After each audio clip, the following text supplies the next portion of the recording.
রহমতুল্লাহি ওয়া বারাকাতুহু। কুল ইন্না সলাতি ওয়া নুসুকি ওয়া মাহইয়ায়া ওয়া মামাতি লিল্লাহি রাব্বিল আলামিন। ওয়া ক্বালা তাআলা ফিল কুরআনিল মাজিদ, বিসমিল্লাহির রহমানির রহিম, ইন্না আ'তাইনাকাল কাউসার ফাসাল্লি লিরাব্বিকা ওয়ানহার ইন্না শানিআকা হুয়াল আবতার। সাদাকাল্লাহুল মাওলানাল আযীম ওয়া সাদাকা রাসূলুহুন নবিয়্যুল হাবিবুল কারীম ওয়া নাহনু আলা যালিকা মিনাশ শাহিদিন ওয়াশ শাকিরিন ওয়ালহামদুলিল্লাহি রাব্বিল আলামিন। পবিত্র জিলহজ মাস খুব তাড়াতাড়ি আমাদের সাথে সাক্ষাৎ করবে। এই পবিত্র জিলকদ মাসের পরে জিলহজ মাসের 10 তারিখ ইয়মুন নাহর বলা হয় যেদিনকে, সেদিনের সবচেয়ে প্রিয় আমল হচ্ছে আল্লাহর কাছে পড়ে না কিন্তু কোরবানি করে। এদের ব্যাপারে কোরআন বলছে ফাসাল্লি লিরাব্বিকা ওয়ানহার, আপনার রবের খুশির জন্যে, রবের সন্তুষ্টির জন্যে নামাজ পড়ুন, অতএব তারপরে কোরবানি করুন। সুতরাং আগে নামাজ, 5 ওয়াক্ত নামাজ আগে, তারপর হচ্ছে আল্লাহর জন্য কোরবানি। জেনে রাখা অতীব জরুরি, নামাজ হচ্ছে ফরজ, কোরবানি হচ্ছে ওয়াজিব। তার মানে কোরবানির গুরুত্ব কম নয় সেটা নয়, ফরজ তো ফরজই, কোরবানিও আবশ্যিক বাধ্যতামূলক। কোনো মানুষ যদি সামর্থ্য থাকার পরেও, কার সামর্থ্য থাকে, কোরবানি করা ওয়াজিবুন আলা কুল্লি মুসলিমিন বালিগিন মুকিমিন এবং সাহেবে মাল।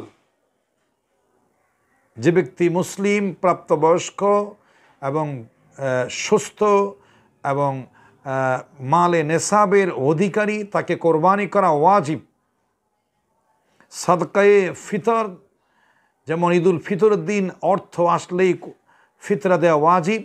কোরবানির 3 দিন 10, 11, 12, এই 3 দিন যদি কোনো পুরুষ বা নারীর উপরে প্রাপ্তবয়স্ক সুস্থ মানুষের কাছে 52 তোলা রোপার সম পরিমাণ অর্থ বা রোপা, নগদ অর্থ বা রোপা যদি কারো কাছে থাকে, অবশ্যই তাকে কোরবানি করা বাধ্যতামূলক, ওয়াজিব।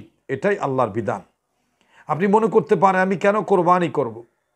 আরে আপনি আপনার জীবন, আপনার মরণ, আপনার অর্থ, আপনার টাকা, আপনার সব কিছু তো আল্লাহর পক্ষ থেকে দেওয়া, আল্লাহই তো দিয়েছেন। আর আপনি তো আল্লাহর কাছে জান্নাতের বিনিময়ে, জান এবং মালের বিনিময়ে জান্নাতকে ক্রয় করেছেন।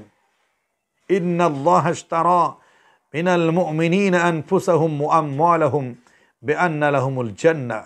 মুমিন তো তারা, জান্নাতি তো তারা, যারা দুনিয়ার মধ্যে বিআন্না লাহুমুল জান্নাহ, জান্নাত প্রাপ্তির আশায় মানুষ জান এবং মাল বিক্রি করেছে, বিনিময়ে জান্নাত আল্লাহর কাছ থেকে তারা বুঝে নেবে। তাহলে জান মাল সব কিছু তো আপনার আল্লাহর জন্য নিবেদিত, জান্নাতের বিনিময়ে।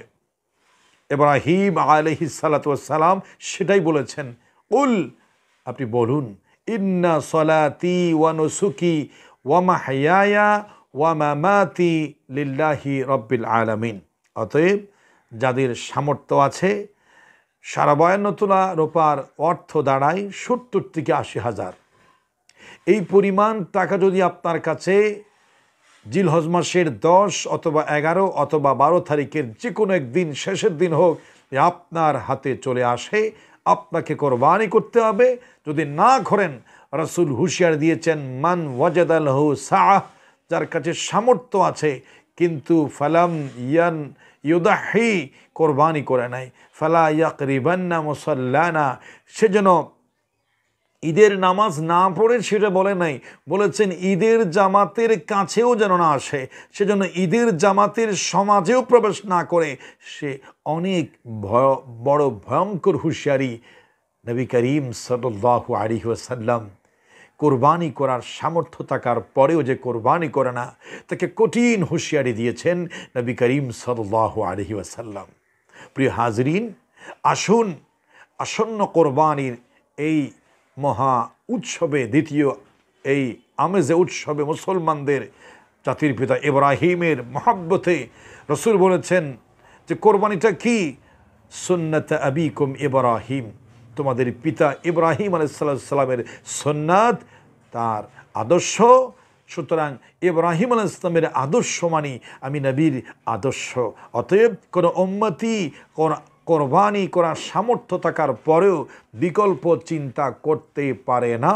হাযা মা ইনদি ওয়াল ইলমু ইনদাল্লাহ আলাইহি তাওয়াক্কালতু ওয়া ইলাইহি উনীব। আসসালামু আলাইকুম ওয়া রাহমাতুল্লাহি ওয়া বারাকাতুহু।